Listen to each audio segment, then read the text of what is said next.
So yeah, we're here to hear about how Kai Moserbach and Silas Hurler found a way to measure the integral address. And they want to share with us the importance of determining an individual's integral address as an important step towards solving some of the problems that we're currently facing in the world. Their thesis is really that only when we know where somebody is communicating from can we respond appropriately.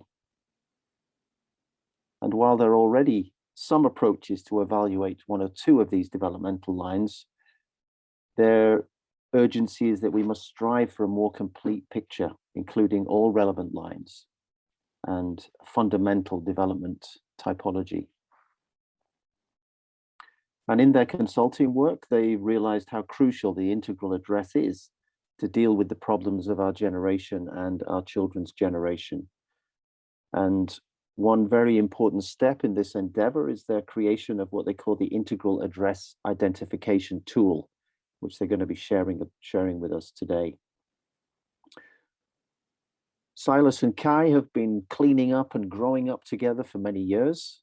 In particular through a 6-year intensive personal practice process, which provided the foundation for much of their subsequent work. Silas is the author of Integral Bodywork from Mule to Centaur, and he hosts the Integral Bodywork YouTube channel. He has more than 8 years experience as an integral life practice coach and is co-founder of Integral Works. As co-founder of Integral Works, he develops and facilitates the workshops and in-depth training. Kai Moserbach is an experienced and dedicated shadow work practitioner, and he formed the Shadow Busters format in 2017 to help people get in touch with the world of shadow in a playful yet deeply embodied way. Together with a team of integral workers, he founded the Integral Works organization in 2018 with Silas, which is dedicated to creating a truly integral assessment tools and processes to support the emergence of a truly conscious business world. He's a loving father of a 3-year-old boy, which of course, as all of parents know, is one of his main drivers for creating a better world. So welcome. I think we're going to hear from Kai first of all, and then from Silas. So welcome, Kai. Take it away. So good morning, everybody.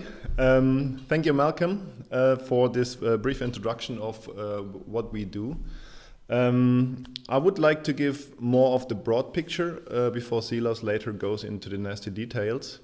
And the talk today is, why do we measure, or how did we find a way to measure an integral address? And the first big thing in this is measuring. And there I want to shed some light on. Why do we measure? I mean, measuring itself is a orange term, but in the end it stands on every conscious level for seeking for truth. And I think this is the basic reason why we measure things, right? And measuring has an aspect which is usually you have a problem which you try to measure first, and this measurement gets you in touch with the problem. It makes you understand it. It makes you make it your own. And by this, you get a ground. And based on this ground, you usually can go on and build beautiful theories and structures and so on. And I would like to make a little example in this, which is magnetism or gravity. Two effects which we did not know some 100 years ago. I mean, we did know some kind of effects there. And if you would run around and say, hey, look, there is energy which can move metal, then people would just think you're a crazy quack. Or if you were unlucky, you were even being burned as a heretic. So what you have to do first is, in this set, you have to measure these things, and by measuring them, they become visible. They become visible to the world, and you can show them, look, this is how it's working. They become true, actually. So what happens if we take this measurement stuff and apply it on human consciousness? We here at Integral Works are fairly convinced that doing so is one of the most fundamental things for the problems we have at the moment to do. which is we have poverty in the world, we have wars running around, we have let me center myself a bit. All right, let's go on. We have no, not yet. Center again. I'm sorry.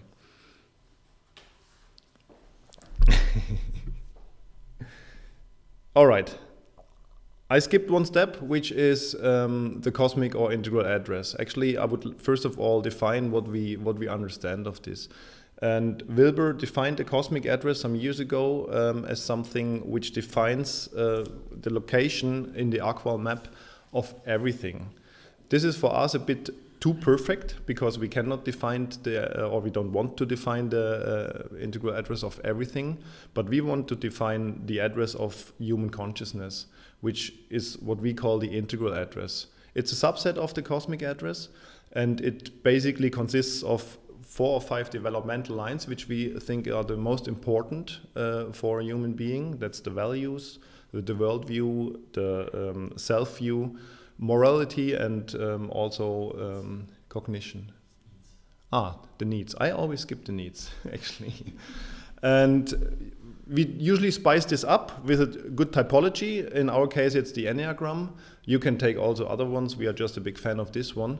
And once you have all these, you can call this an integral address. And this tells you a lot about where a person is. And now we can come back now. We are convinced that having this integral address is a very, very important step to address the problems we have nowadays. The problems, if you read maybe Watkins and Wilbur's Wicked and Wise, the big problems we have are poverty, are war, are the populism which is popping up everywhere, and the climate change. I mean, climate change is the topic of the day, right? And to address these problems, you always bring together people who are discussing things and what to do and so on. And all these people, we need to know where they are in the integral map.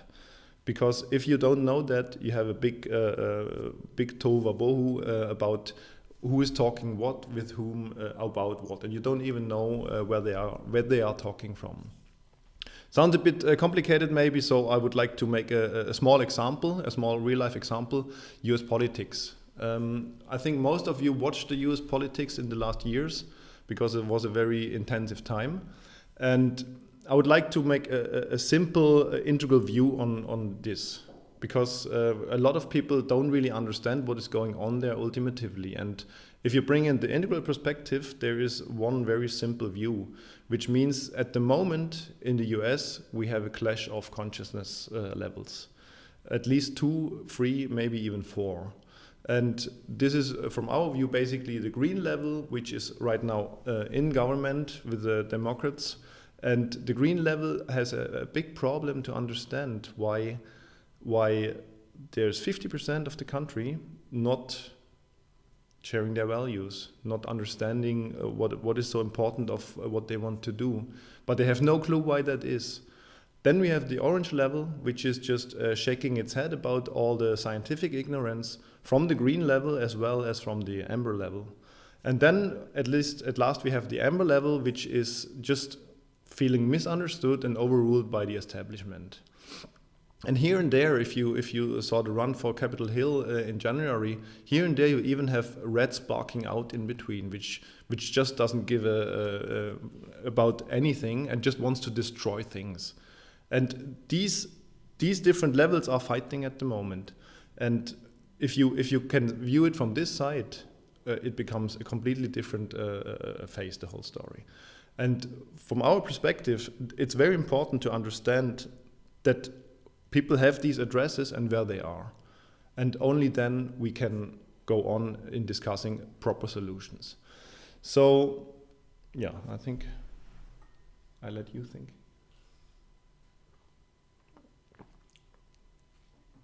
So you might now ask, Kai, I understand that, but why don't we just do it? What's the holdup here? And the holdup is very simple. It's a dogmatic green meme.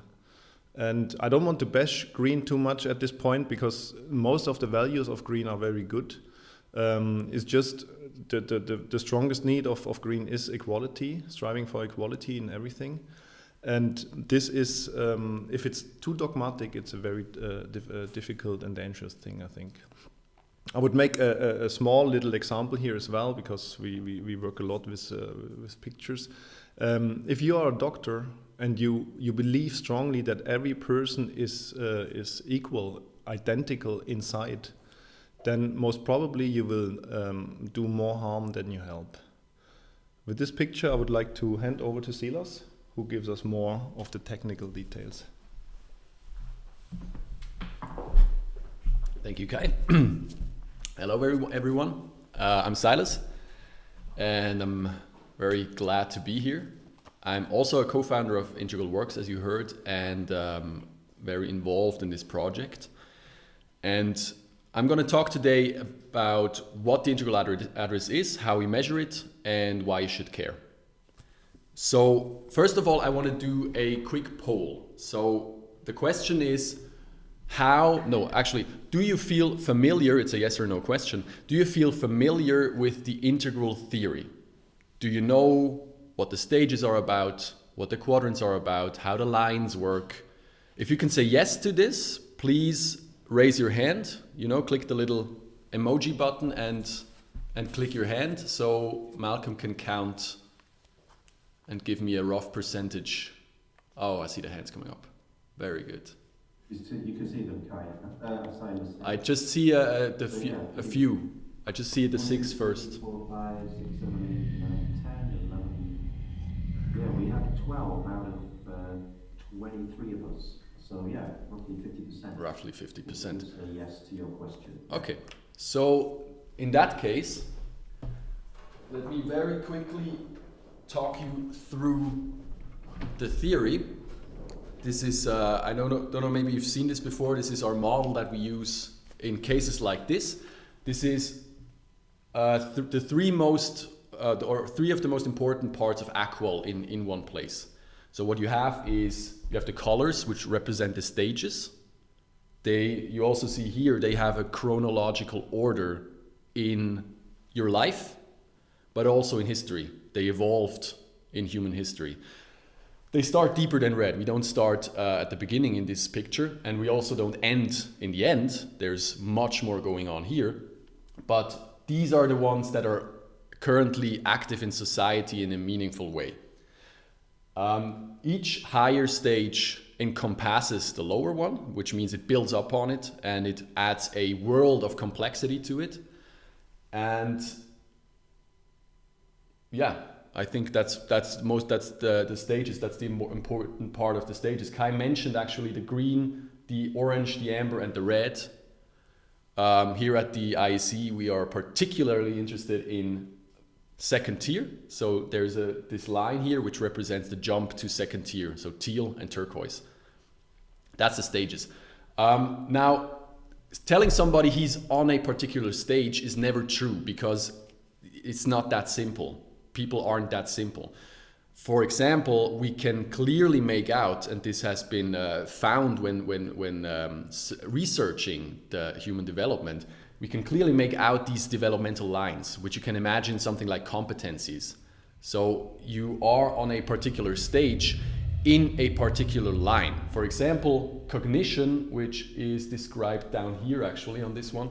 Cognition always leads. Your understanding of the world, what you can see and perceive in the world, always leads. Doesn't mean that your emotional development is on the same level. So we have a bunch of lines, and some of them are on the inside and some of them are on the outside. I'm going to talk about the ones on the inside today, because that's what we're interested in the assessment. Right, I hope this gives you enough of an understanding to understand what I'm going to say now, which is, what is the integral address? The integral address is, as Kai said, a subset of the cosmic address, which would be the idealist perfection of telling what something is. What we assess in our integral address indicator assessment is, we have the lines that Kai mentioned. We're actually not that far. We can't do all of the lines. We're working on 3 that aren't yet there. but we can give half of them yet now. We also have types, and we have psychological health. So we can tell if somebody has, for example, a big shadow. That's what we assess. Now, what does this tell you? What does the integral address tell you about a person? I'm going to make a metaphor. If you want to describe where somebody is physically, then you can give all kinds of information. You can say, okay, this person is looking at a tree, and he is standing he's standing on grass, and then there's another tree right to him, and the air is cold and it's moist and it's thin, so I know he's elevated. A whole lot of information, and still I know very little about where he actually is. If I want to make this super simple, super abstract, I can simply give the coordinates, height above sea level, and if I want to, the time when he's actually there. And then I can meet this person. That's all I need. But when you look at that information, it's a string of numbers. It's absolutely meaningless unless you have a system that gives meaning to it. You have to interpret it. Otherwise, I don't know how to find him. So what I need is a map, and my consciousness who is able to understand the map. My consciousness has to be on the same level as the person creating the map or the coordinate system. The same goes for the integral address. It's a bunch of colors and numbers, but when you interpret it and put it in a framework that makes sense, it's a host of valuable information about you, about your life, about your development, your growth, and it gives you, very quickly, it gives you concrete next steps.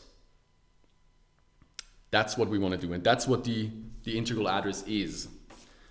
So, I want to ask you to lower your hands, if I may, because I just see some still images now, and I'd like to see more faces. Just those, exactly, thank you very much. So how do we measure it? Well, the basic principle of measuring anything is you have a thing, and you have another thing that measures it. And the other thing has to have a higher resolution than the thing that is measured.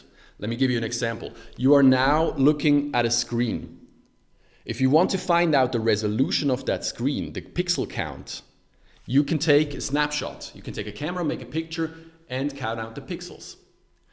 But your camera has to have a higher resolution than your display. Otherwise, the result is meaningless.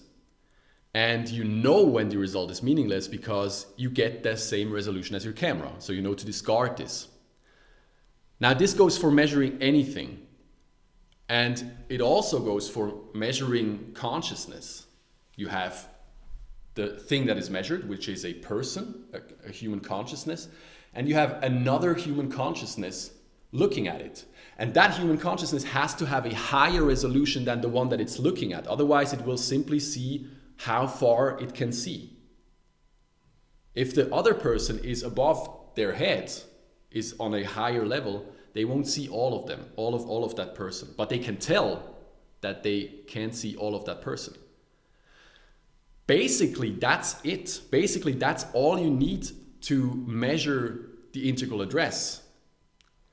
Of course, there comes in a lot of complicating factors and making people disclose their consciousness is something that we have been working on how to do this. So what we came up with is actually it's a video software. And the point why we do this with video is, I don't know if you've ever taken an assessment that was done in writing. It's annoying. Okay, it usually is not a fun process. Maybe the first 10 minutes it's cool, then it starts to get boring, and then you start to get angry, and then you screw up the result. And we very quickly learned that doesn't work for us. We tried doing it in pen and paper, doesn't work. The other thing is, if I write down an honest opinion or an honest something that I tell you about myself, how can you tell if I'm lying or not? How can you tell if I'm not talking out of shadow, or if I'm not projecting something, if I even know the answer being true for myself, or it's just something that I want to be true for myself? If you see me, however, now that you see me, you can tell a lot more about me, even if you do it unconsciously. You can tell, is this guy authentic or not? Does he believe what he's saying or not? Does he like what he's saying or not? If you ask me something, do I hesitate? Is this a difficult question for me? Does the answer come from my head, or does it just come out? Is there emotion attached to it? All of this information, it comes with video and voice. So that's why we opted for video. And so what happens if you want to do an assessment is you go to your computer, you go on a website, and you get presented with different things. They can be questions, they can be images, they can be it's actually endless. We are still looking in what else we can do with this. And we simply record you reacting. So at the basis is we make you perform, and a team of experts, so to say, is looking at the performance and then evaluating it. That's it. So I'd like to share actually how this looks with you. And what you're going to see is a good friend of ours. He's actually in the call today, Sandro. Maybe raise your hand so then everybody can see you. He's in the call, and there he is. Hi, Sandro. So he did this assessment with us, and the video that you're going to see is he answers a question, and he answers a difficult question, and he has to give his explanation. The question is, do you think a quota for women in management positions makes sense? And why? So maybe think about the question for a second. What would you say? It's not about yes or no. I don't care about that. Why? Do you think a quota for women in management positions makes sense? It's a long debate. I think because we are so, amber orange, and we are so much into like discrimination, and these patterns are so rooted, maybe a first step, okay, if we take an orange approach, maybe a first step, yes, is to have quotas, yeah, so that we make sure at least that they take their place. At the same time, I would invite women to take their place more and to observe how feminism is sometimes really not serving them. Or this day of, Women's Day now, these days, yesterday, Women's Day, I got a promotion for a Wizz Air flight because it was Women's Day. I mean, it says it all. So quota, yes, as an intermediate step, and very quickly another way than quota, but maybe a form of power that women would gain in the go, maybe through quotas first, to just take their place, and then women, men, we would go for other criteria than just gender. Yeah, thank you, Sandro, for that one. I really like this response.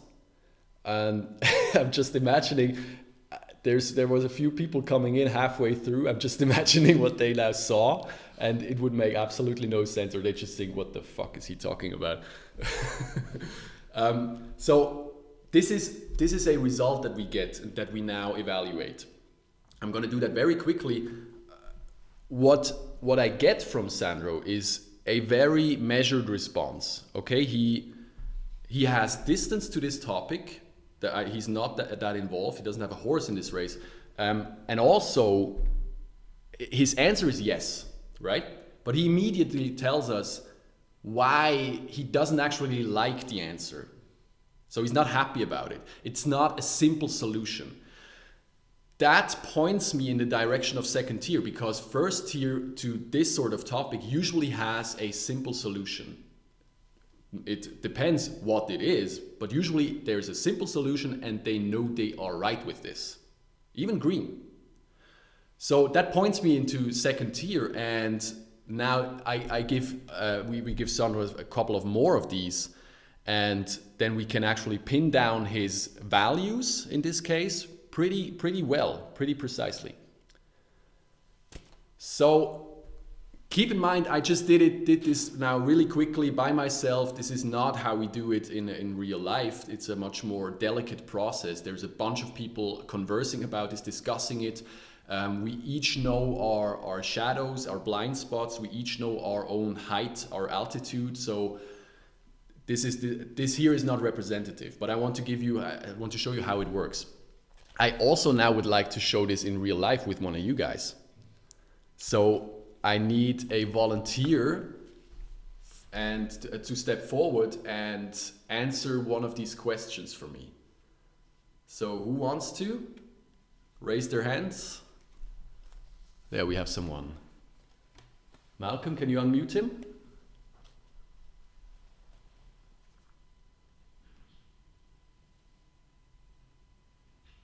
Hello? Go ahead, Mark. You can unmute yourself, Mark. Okay. Okay, sorry, yeah. I was distracted. Right. Hi, Mark. I would like to ask you a difficult question. Should having an abortion be considered a human right, and why? There's several ways to be looking at this, so I don't think there's a clear yes or no in this either. From a women's perspective, one could say absolutely. Who is any system telling a woman what she should be doing from, with what's going on in her womb? Like, there is nothing more sacred for a woman than, the process of giving life, and I would include choosing to give life and not to give life as part of that. No system, no rule, nobody else should have really a say in this. I would maybe go even as far as saying maybe not even the father. So from a perspective of a woman being pregnant, I would say absolutely it should be her right to, have an abortion, and it should be a human right. Now, what conflicts with that is taking the view of life in itself being absolutely sacred, and that life, just in no matter what form or shape shows up, should, and I don't, have that as my opinion, but I can see it, should be protected for the sake of life itself. And I can see that being a very valid argument for some people. And I can see even beauty in holding that value as like your own. And actually serving the beauty of life by protecting it at all costs.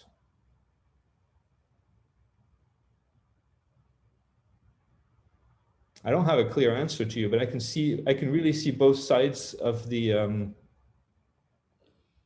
topic here. And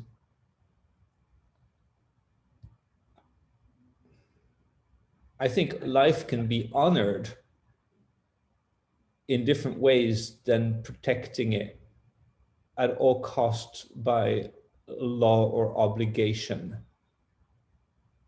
So I think that the argument of protecting life could be geared towards, where it doesn't violate someone else's right to choose. So not at the cost of not giving someone freedom.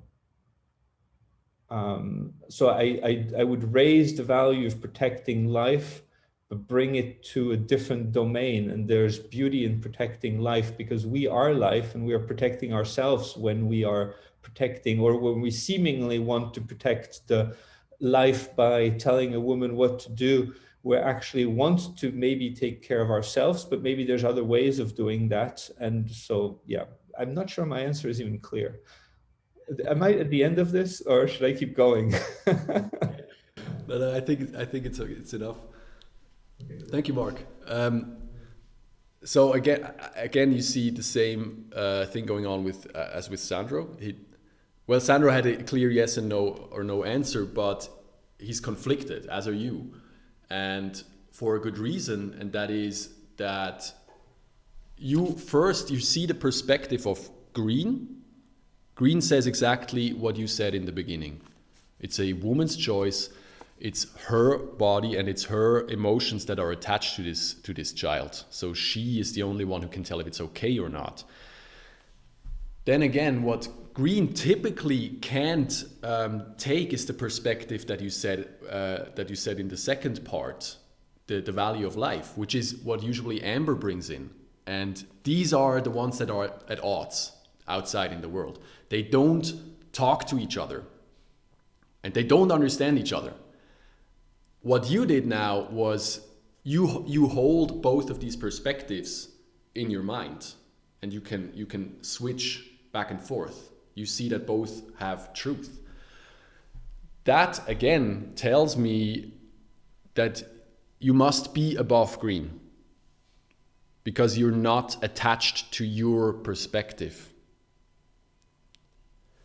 Now, if this were a real assessment, I would validate this result with other kinds of these questions. If all of them turn out this way, I would say, okay, second tier, probably teal.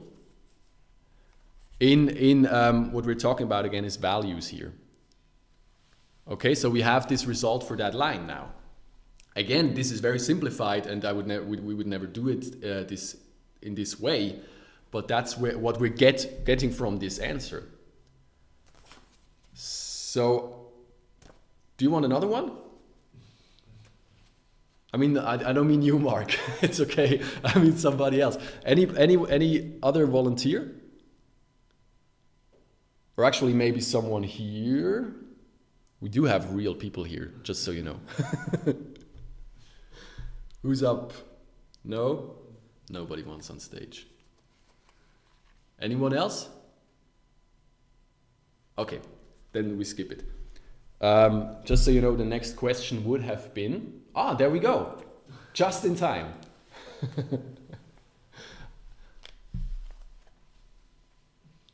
Hello? Okay, Joachim, you can unmute yourself, Joachim. Thanks. Hi, Joachim. Hello. Right. I have the question for you. What is a good life and why?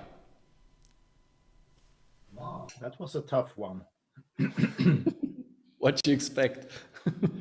Ooh, yeah, I can take this multiple perspectives from different levels. You when I'm aware how this is working, I can take the sort of the blue or amber one. Is a good life is to strive for a bigger cause together with the people with the same values as me, and to make a legacy, to live a good life, to contribute to something bigger than me, to leave this life with some kind of fulfillment that I've done my best to my best abilities. I've contributed to my family, to the ones who love me, and to the society as a whole. And that, for me, that's not just the blue thing. It's and another answer could be to go for the to know that I've used all of my power, all of my strength, all of my intelligence to really do things that are valuable, joyful, and meaningful for me, to not sell myself short, to if I have the capability to go for things, not settle for less, but to go all in and just do them. Could you repeat the question? A good life? I think I'm going to stop you here. You clearly have more, and you would be able to talk more in the real thing. So what the first thing that I get now is we have a problem now because of the setting. What you're saying, I cannot tell. Do you really believe this, or is this textbook? And I think that's right now. This is the problem. You're in the IEC. I mean, what are you going to say? Of course, you hear this all day, right? So this is an example for an answer which, for the assessment, then we can't use. We have to discard it and go on. But thank you for that, because that was a good example. Yeah. Cheers. Okay. All right, thanks. I only had two, so we're going to go on from here. Sorry, Silas, is there a moment to respond to a point somebody wants to raise at this time, or should we wait a little for another time? No, you can bring it. It's okay. Okay, Sarah, go ahead and bring your question. Thank you. I had two questions. The first one is, how do you assess how people react under stress, or when the argument can touch them in a particular way? You know, all the thing about not in my backyard. You can have whole different perspective in general, but when it really touches you, you can have a different way of seeing things. First, and second thing is, how do you handle the assessment? Like, people, for example, let's take Boris Johnson in the UK.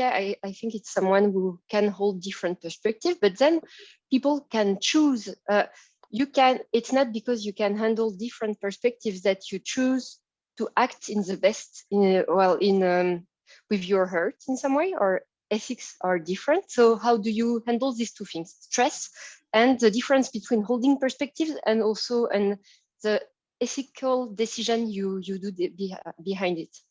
Thanks. Thank you. Good question. There's the two parts. First, what you're addressing is state. Stress is one. There can be all kinds of state. They can be attached to a topic, or they can just be in general as stress in that situation. Some people don't like to be assessed. First of all, you see this immediately because it's video. If you're not completely blind to this, you see an emotional reaction taking place.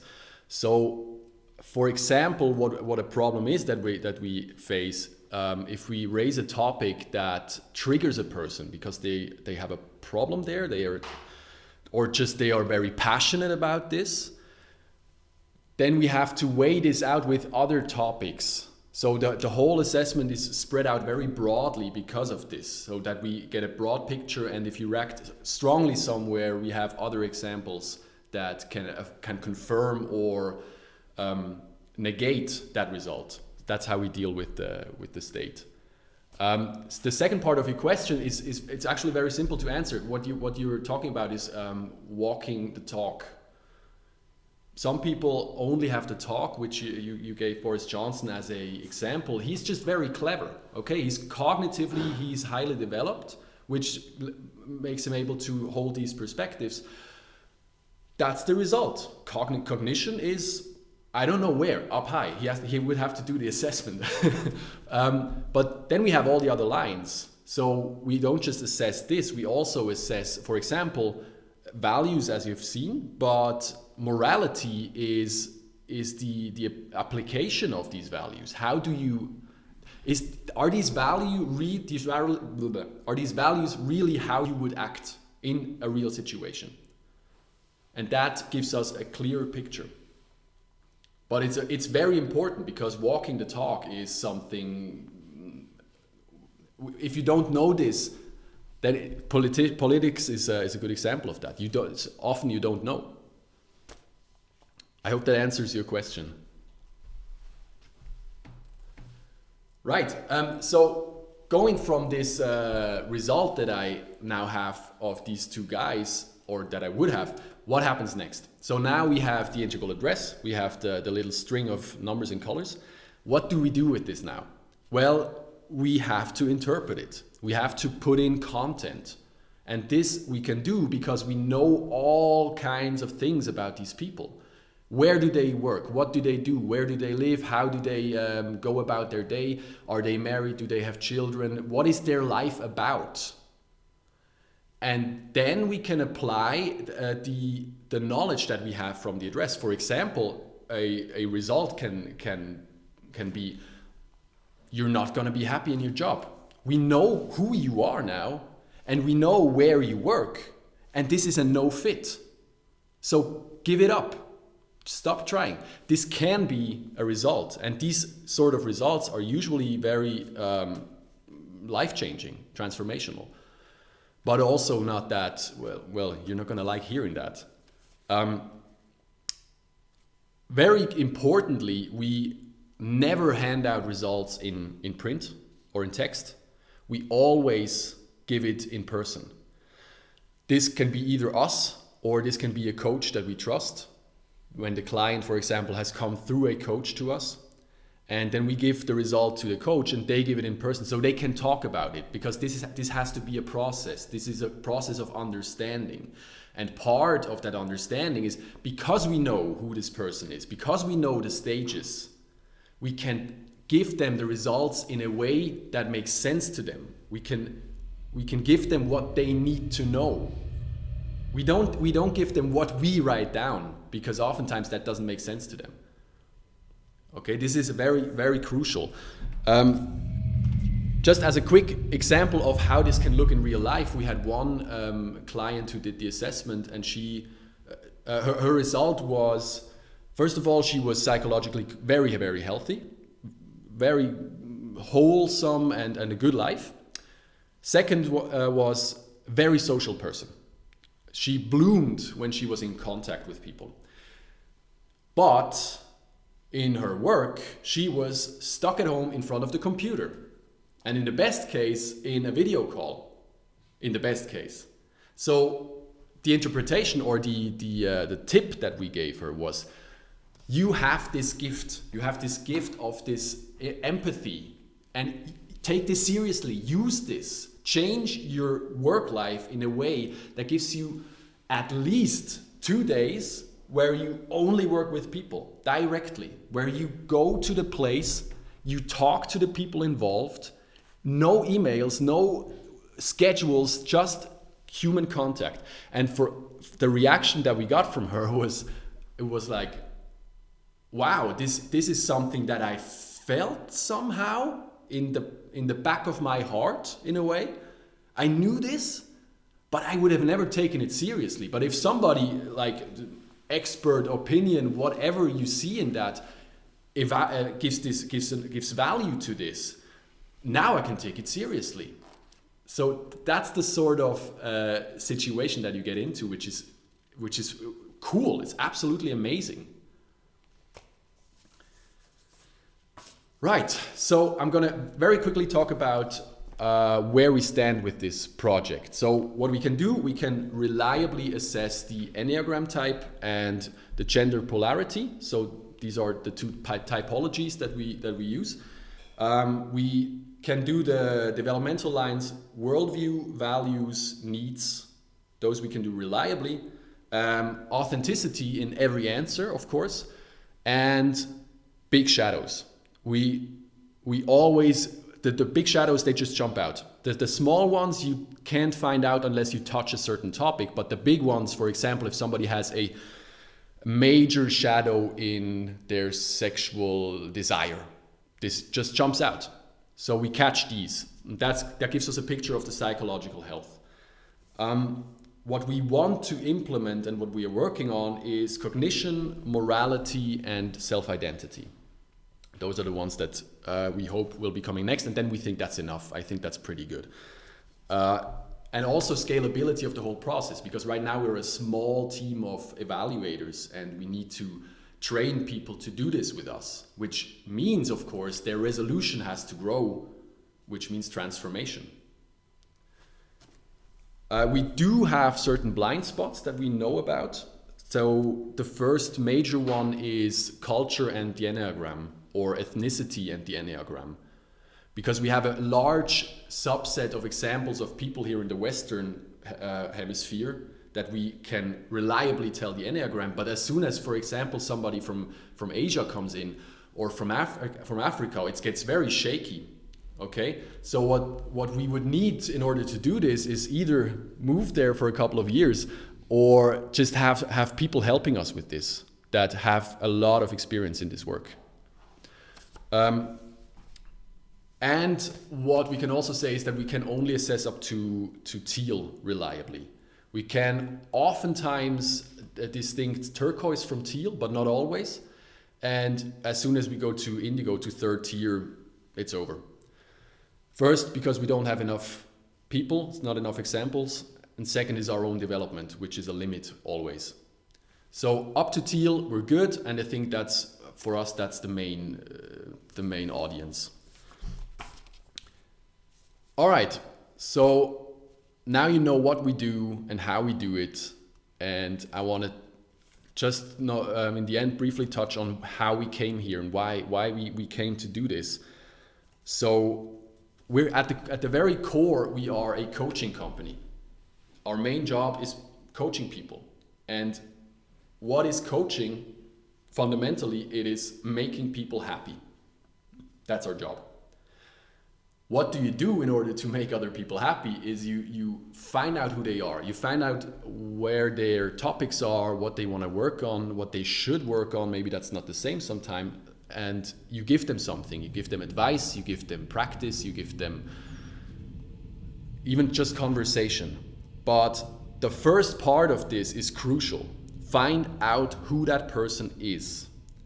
It's so important, in fact, that the first few sessions in a typical coaching just go into this. You just find out stuff about the other person. You get to know them. And once we realized that, we thought, okay, let's objectify this. Let's make this process as smooth and as coherent as possible. And let's build a tool so that we don't have to do coachings with everybody just for this. This won't substitute a real coaching. Let's not don't get me wrong, but the first part of the coaching we can reliably catch here. And why we do this is there's so many people out there who don't have the luxury to get an expert looking at them, a coach, or a therapist, and people are always searching for their happiness, for what should they do, how should they change themselves in order to have a fuller life. And you will get this wrong if you're alone. You will. I'm going to finish this with an example from a coach of mine who had exactly this problem until I could work with her. She had this part of herself that was never satisfied.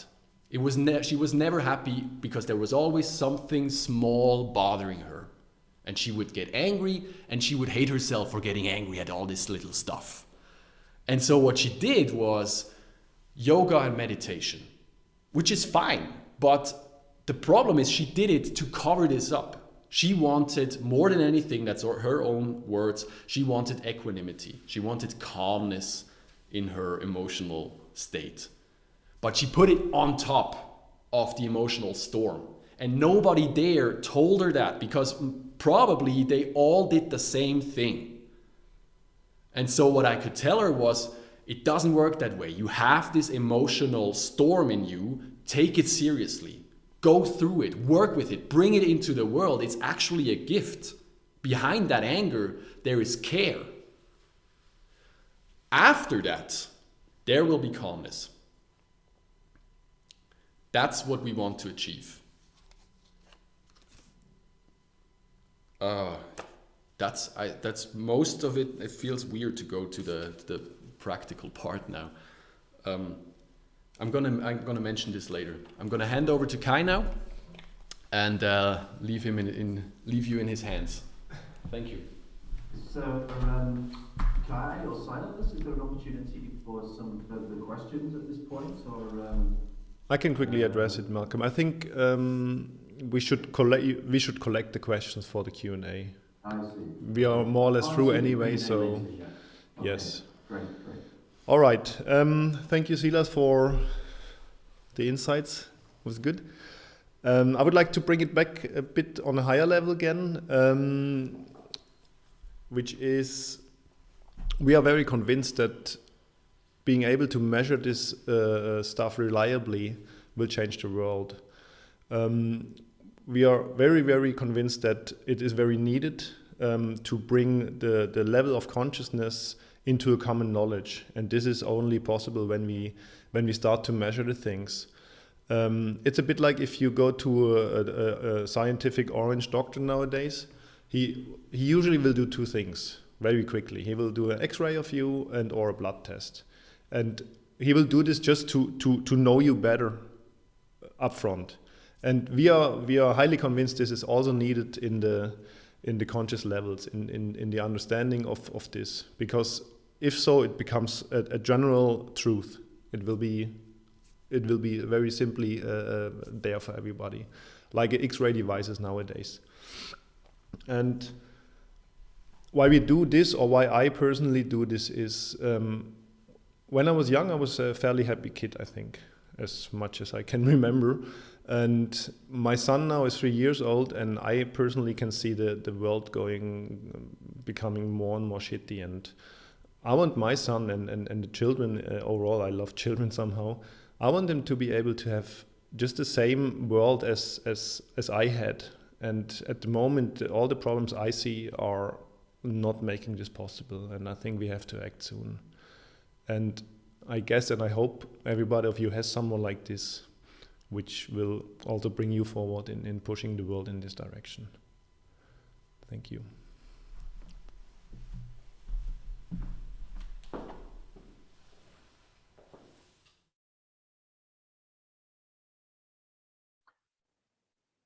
Okay, do we have you back, Silas and Kai? Ready for the questions? There we go. Great.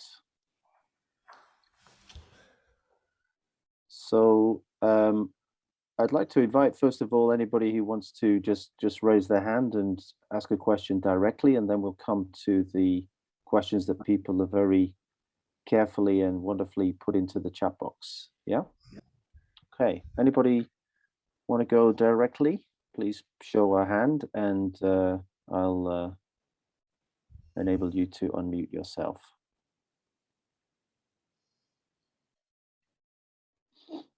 So we have Elmar. Go ahead, Elmar. You can unmute yourself now and bring your question. Thank you.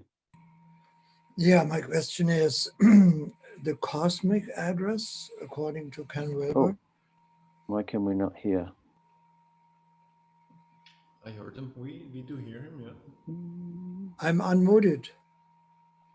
Sorry, Elmar, we don't seem to be able to. You can hear, huh? We hear him, yeah. Oh, okay. Okay, I am unmuted in my screen. Sorry. That was my fault. There. Hang on. Okay, so well, my wish is the cosmic address, Okay. according to Ken Wilber, slowly, maybe written or very slowly, expressing, please. According to you, how is your understanding? And the integral address, how you use it in your definition. That was my writing here, unfinished. I'm a little older. I'm 76 years old, and I'm coming from Schopfheim, close to Basel. Say greetings to you in Basel. And that's the reason why I ask this question. The integral address is a term that we just coined to work with, and it's a subset of the cosmic address. So the cosmic address is, in my understanding, something that we will most probably never achieve because it's an idealistic image, but we can do a lot of the parts of it and already get very, very meaningful results. You saw the parts of the integral address, so that's I wouldn't say we defined it or we developed it, but we just coined it for this. Yeah, I mean, the Aqua model, as we see it here, has a lot, and this is not even all, right? Which is in the end the cosmic address, and what we go for is actually at the moment only some of these lines here. This is the subset we call integral address. Does that answer the question? Yeah. Okay, cool. Greetings back to Shopfine. Yes, I want to meet you. Yeah, come by and visit us. Anytime. Yes. I have a question from Sarah. Go ahead, Sarah.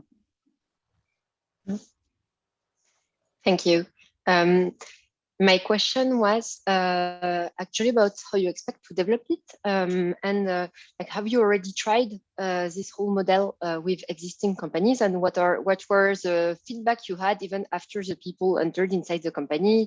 Do the result fits with what you had identified from the start, and also how you expect to scale this whole approach? Are you in an open source mode or not? And I say it coming from the climate change environment, so having in mind this 10 years time frame when we really need to speed up the change of consciousness.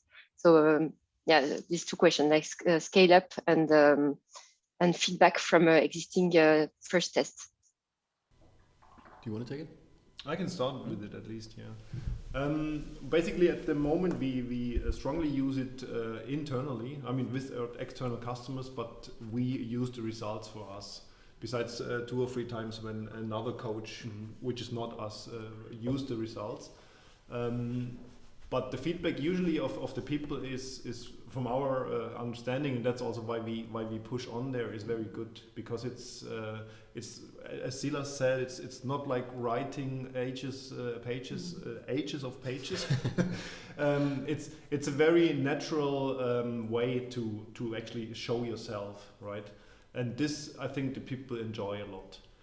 That's one part. The other part is also the backend we develop with it is making wow with everybody we show the people, because we can easily create new subsets and so on, and adapt this to the needs also of the clients. This is where we really feel like wow effects from the outside, so to speak. Regarding the other question with the climate change, I didn't. Let's say my question was more on how do you I don't know if you've already thought about the scale up of this approach, because I think it's very interesting approach, and how do you expect to make it broader, to scale up the use of it? And are you in an open source mode? That could be a one way. I'd like to answer that. Open source, no, for the very simple reason that this is bound to consciousness. We cannot give this well, we can, it just won't work. So what the limiting factor here is the team of evaluators. We have to have people who are able to see the person. Here the scalability starts with the trainings of people. And if you are interested, in fact, to do this, if you want to be able to assess people with us, then please contact us. Godlo, can you put in the email address? Please contact us. This is something that we need people for that. Exactly. Absolutely. This is the scale factor, is that we can, first of all, we have to check where the persons who want to also evaluate are. We do that typically with the assessment. Yeah.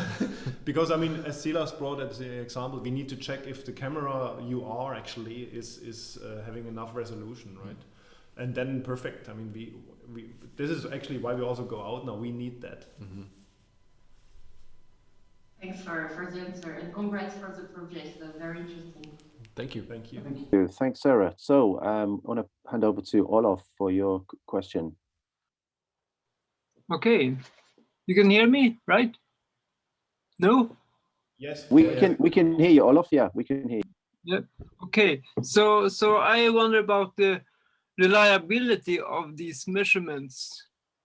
I mean, it would be really wonderful to get people in the hard sciences to like see the levels of consciousness and like, oh wow, they really measure them. They are true. This is like real measurements.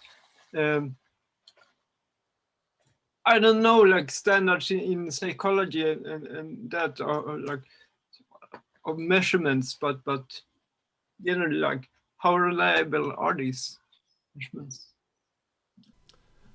That's something that we actually talked about to somebody we know who is working in that field. And our question was, how can we validate this process?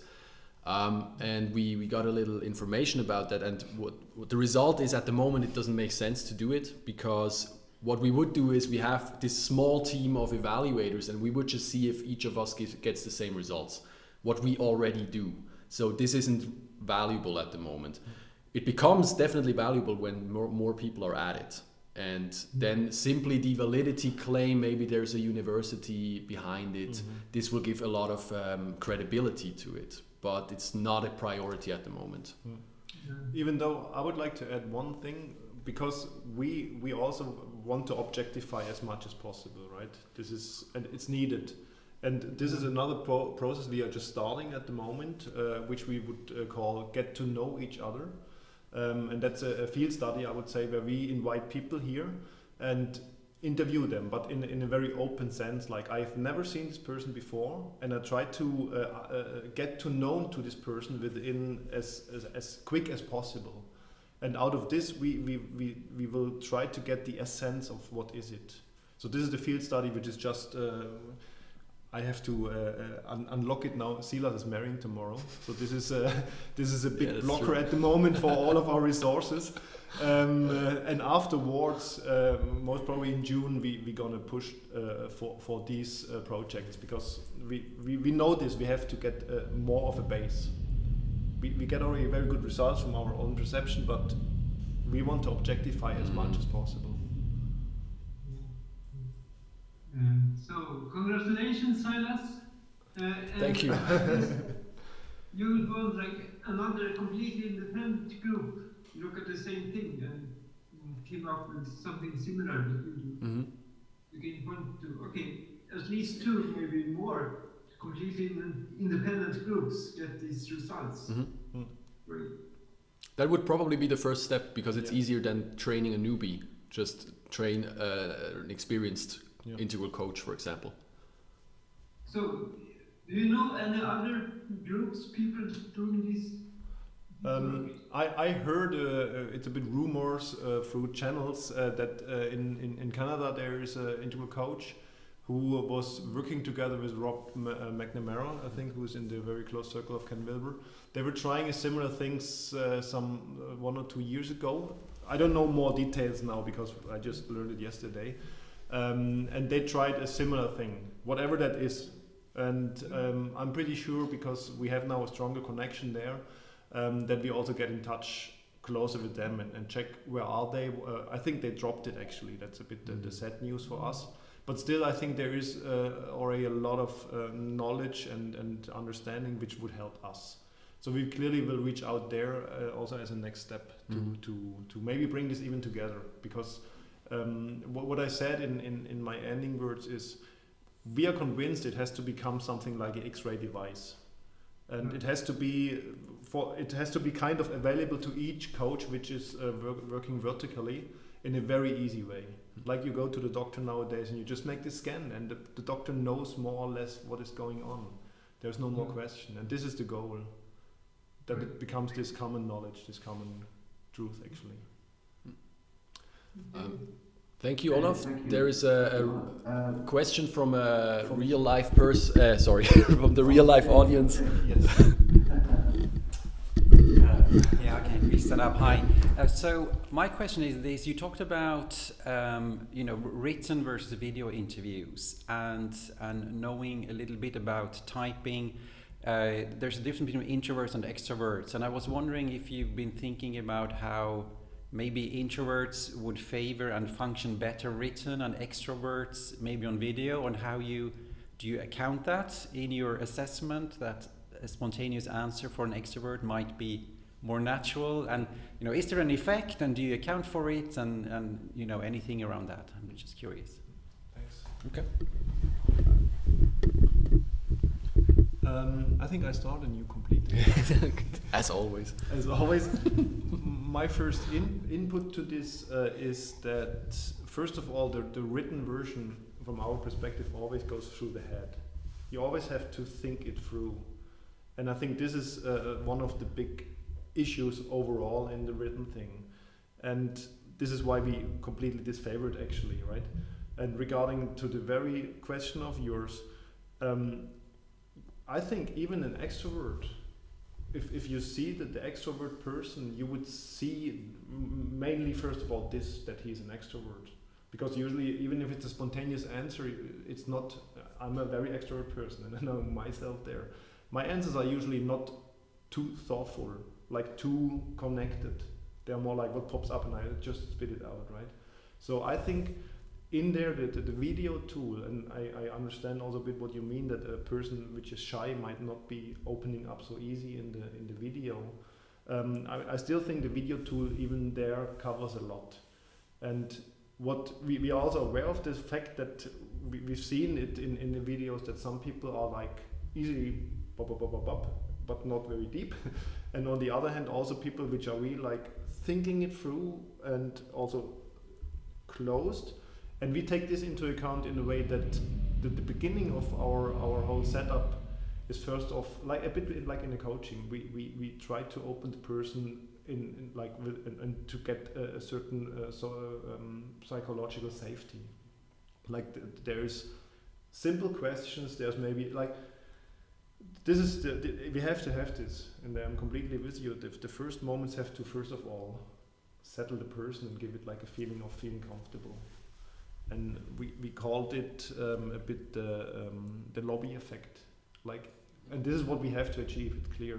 Like if you come into a hotel, and it doesn't matter if you're introvert or extrovert, the job of a good hotel is you enter and you feel good, you feel relaxed, and this we have to achieve. And then if you have this, then I'm pretty sure that this is the best way still, even for introverted persons.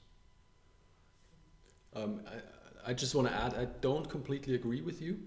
I think that that's actually an interesting thought that we haven't tried yet. What we do have is versions of the assessment where you have both, where you have written answers and verbal answers. But what we never did was compare and account for what you said with introverts and extroverts. So do we see an effect? We see effects, but we have never tried this, and I think that would be actually interesting. I see try this. That's true. Yeah. Like, but then if you have enough introverts and extroverts and compare it. Yeah, exactly. Fair. Yeah. This and then we would simply do both, probably. Cool. Yeah. Yeah. So thanks for the question. Yeah. Do you have any more real life people there in front of you to ask, or should we move to the chat box questions? Yeah. Okay. So there's a couple of interesting. Yeah, but I mean, all interesting. A lot of interesting questions come up in the chat box, and then we'll move back to the live questions. One from Horst, which is similar to one that Bernie posted earlier on, was about how long does the assessment take and how do you measure shadow? So that's an interesting aspect of what you're doing there, and you're picking up all the time. Are there specific? I mean, I guess it's again what you said is about the level of consciousness of the assessor, huh? Is their personal ability to pick up on shadow. But do you want to respond more fully to that question? Mm-hmm. Well, the first part is easy. That depends on the client. People who talk a lot usually take longer. What the range is typically is between 10 and 40 minutes. That just tells you how much of a range there. But 10 is useless.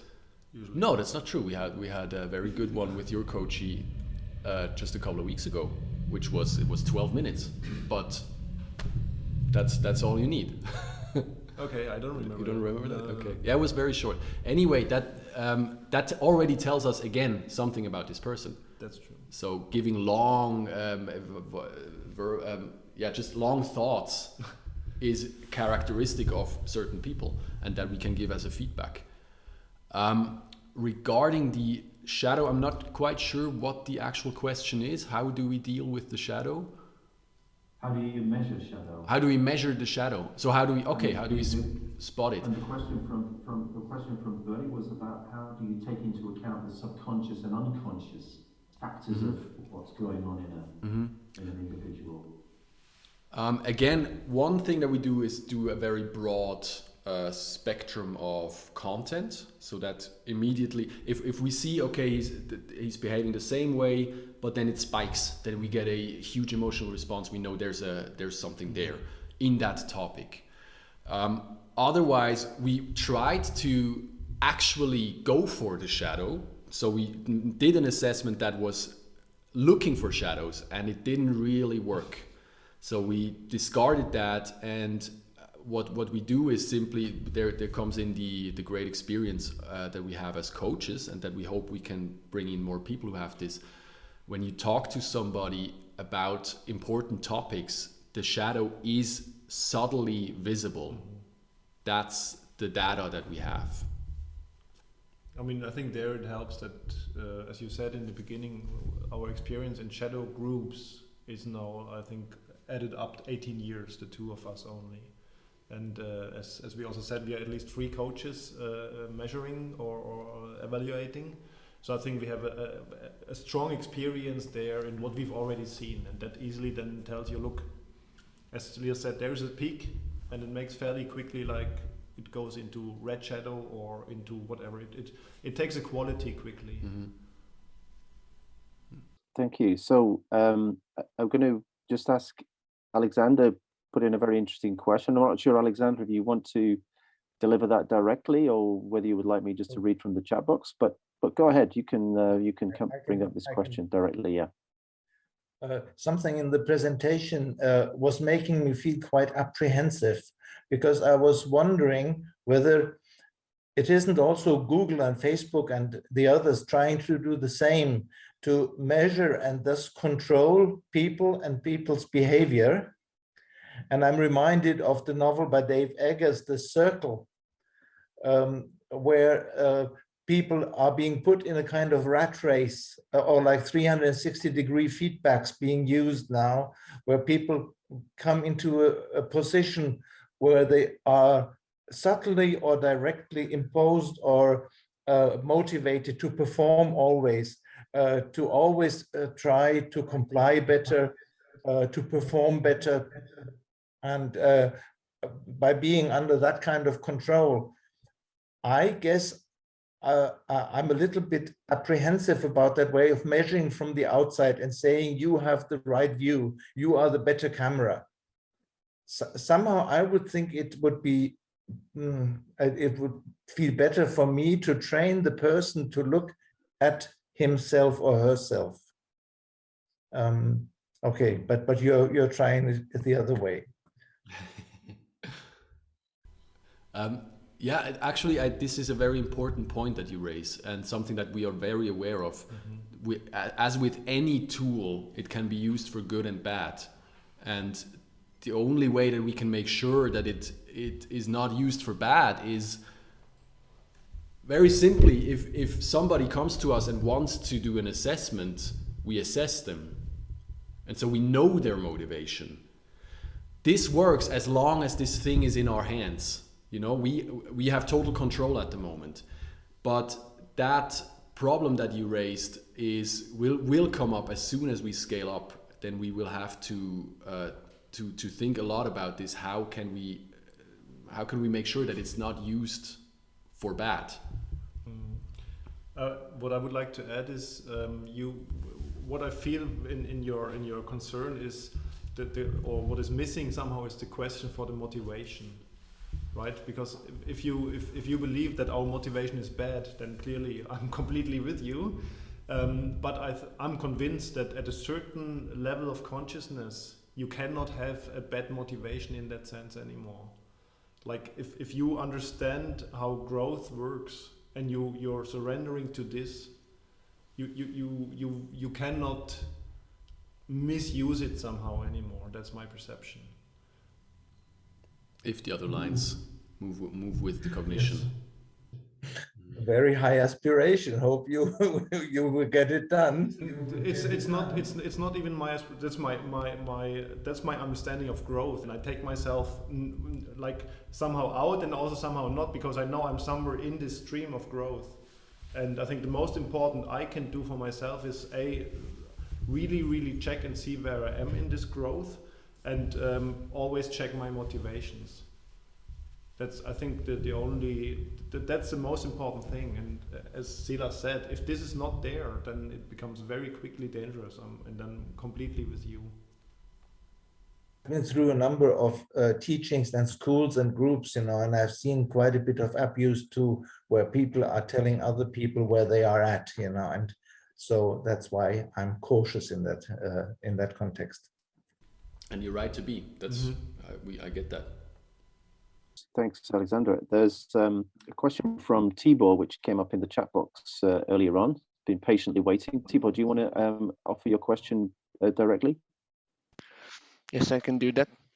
So when you explained the whole system, I started to wonder on several things, and one of that was the if we want to build a company, let's say until values, so we need the right people to have that kind of way of thinking and all the other aspects. And I am wondering how you can imagine to use this system in the recruitment procedure.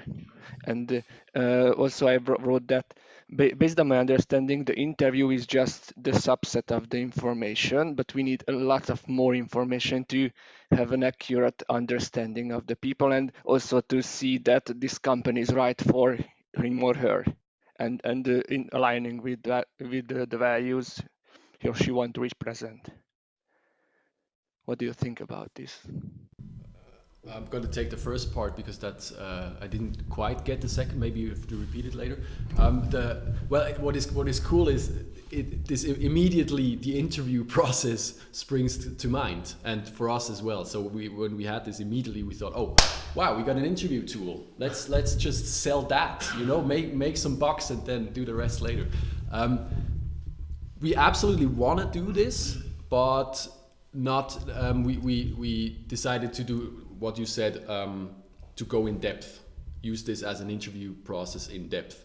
What we are thinking of to do this is, well, the first part is you get the individual people, you find out stuff about the individual people, but what you're doing is you're building teams. So we want to be able to assess teams, and that is, a team is more than the sum of its parts. So we need to know how they work together. And we have some ideas of how to do that, because we would have to do the same thing. We would have not just to ask them stuff, but to see them perform in real life. And then we get most probably discrepancies between walk and talk.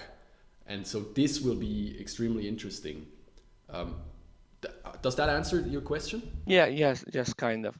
And just to relate to that, about the scalability, I just started to wonder that if, this is good for people.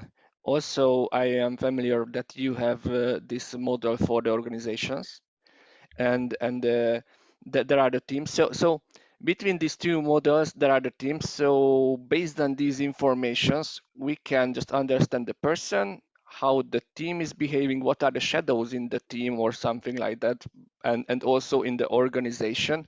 So if we using consciously these tools, we will be able to address the different issues or some places of improvement, and we can address that parts with different activities, workshops, soft skill trainings, or whatever, to help the whole company or the organization reach another level, from person to team to organization, in my understanding. And I am just started to play with the idea how to do it in practice.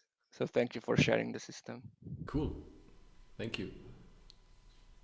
We have a hand up in the room from Victoria. Go ahead, Victoria. Hi, I have a question about Enneagram. You said earlier that there could be cultural background differences in the results or in the assessment. I'm not sure which one it was. I tried to look several times into it, and my results never resonated with me. So my question is, I'm from Ukraine, from Soviet Union, actually. I was born in Soviet Union. Did you notice in your practice the difference between Western Europeans and post-Soviet people in the results in the Enneagram, maybe? Wow. I cannot give an educated answer to that. I'm sorry, because we don't have enough data. I can only drop in one little thing. I'm from East Germany, and I also grew up in the Eastern Bloc, so to speak. And there I would say no, which is not yet Ukraine or even Russia, but it was. My initial values were clearly red bloc, right? And yeah, for instance, I never had like Christianity or anything in my life. Typical sign, I think, for the red bloc. And I would say this did not really affect the typology in the end. So what also the people I know from this times, my parents actually grew completely in this time. I would say it's very similar. So my first guts tell me it's not so much a difference. I guess it starts somewhere in Mongolia. It's my no. It's like when it changes into the Asian culture. I think there's really some very deep stuff which we just don't know. Yeah, I think that's the interesting thing. We just don't know. Another example that a friend of ours is Japanese. A friend of ours that we know very well because we've worked with her for years now. She is very reserved. And she is always very polite, and she has difficulty expressing her emotions. So, is that the culture? Is that the Enneagram type? Where does it start? Where does it end? It's so difficult without having much more people. And well, the same is true for there's the stereotype of the Russian brawly tough guy. Is that the type? I don't know. Maybe there's a lot of 8s there, for example. I don't know. But very interesting field. Even if you go to the US, I mean, if you've ever been to the US in real life, the people are just like open and like way more than in Europe. And this, I think there's certain small lines which you can easily adapt to, and some like with the Asians, which it's like a bit too much, and then it becomes difficult, I think. For us, because we have this distance, yeah.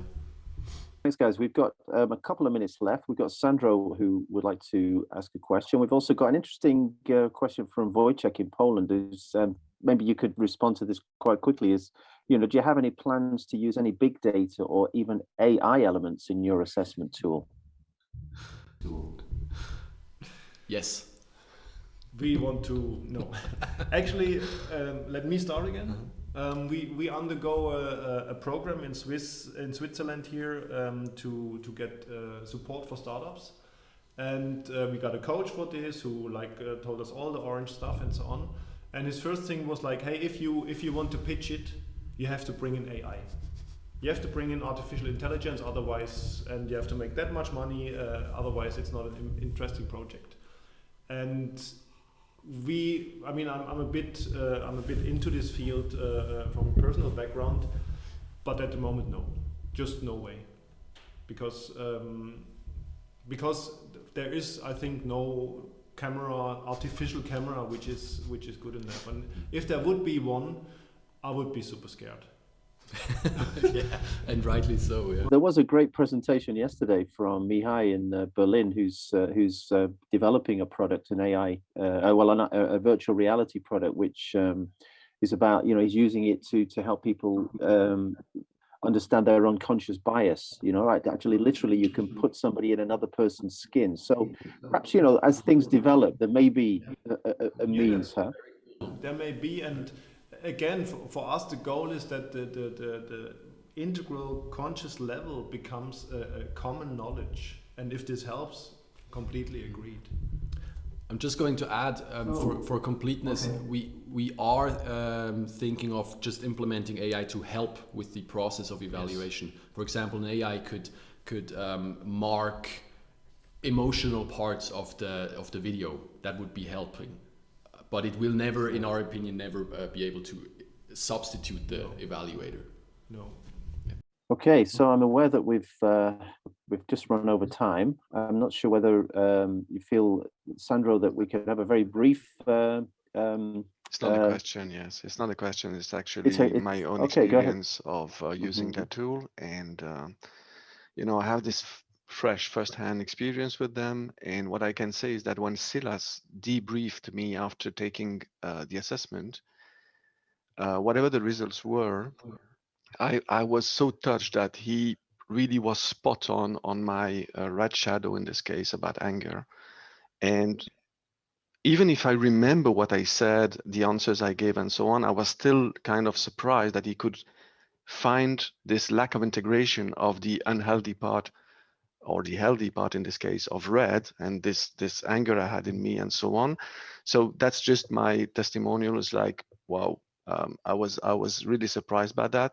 The second thing was about, if you use this in coaching, it can very much help on the phase of awareness. So you gain awareness before you go to embodiment. And this link between awareness and embodiment, I see this tool in both cases as a very interesting, at least, tool. And the last thing is about Alexander and the intention of how we're going to use this and so on. And although I understand of course, the danger about it, I also see that it's not a tool that places people in boxes. It's a tool that reveals to people the boxes they have put themselves into, so that they can get freedom. So yeah, that's my point. And I see them also as, you know, I don't know how Wilbur or other people were earlier when they were younger, trying really to figure out things and so on.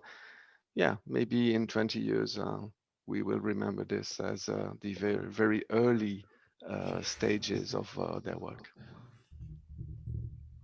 Thanks, great way to end. Thanks so much. So yeah, we'll have to head off, guys. Very quickly, Malcolm, just 1 minute. I have to bring this in.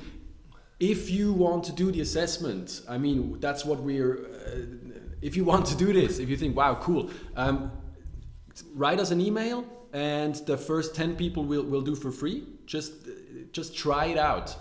And anyone else coming in, we will give 50% off. But just, if you want to try this, just write us and contact us. If you want to know anything, again, write us and we can talk about this.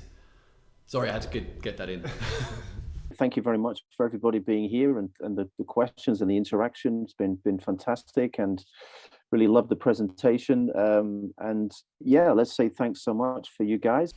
Thank you, Malcolm, for being a very good host as well. You're very welcome. I really enjoyed it. Thanks.